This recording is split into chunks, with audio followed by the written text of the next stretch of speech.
I'm Ross Cormack, child and adolescent psychotherapist. When parents are looking into therapy for their child, one of the most common things we're going to look at first is how much does it cost?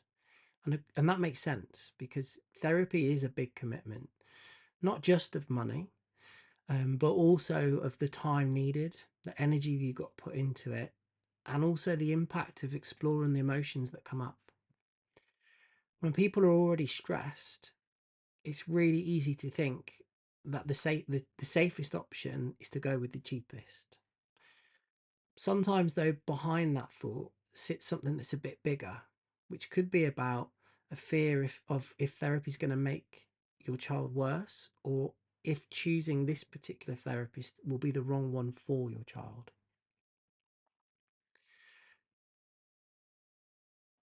It's normal for us to approach buying therapy like any other service.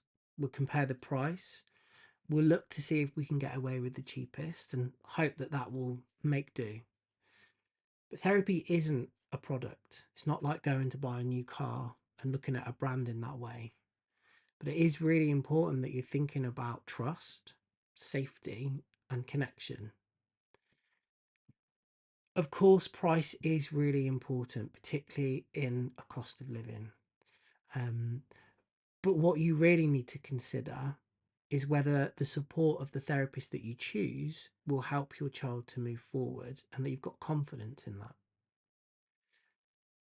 It's really normal to think that, well, if it's cheaper, it could be quicker or we can afford more. And that can feel safer. But in reality, the fit of the therapy, no matter what the cost, and there are many, many different therapists offering many different prices, ultimately it can delay the progress. It wastes your time and it can end up in more stress for you, your child, and ultimately your family. So, what maybe should you consider when choosing therapy? And three really key essentials come to mind. First is about safety. You want a therapist that creates a space where your child feels secure and understood. And that safety is really important because it's where progress can begin. And if it's not there, then the time that it will take will be longer, regardless of the method and regardless of how much it costs. Secondly, you want someone that you can trust.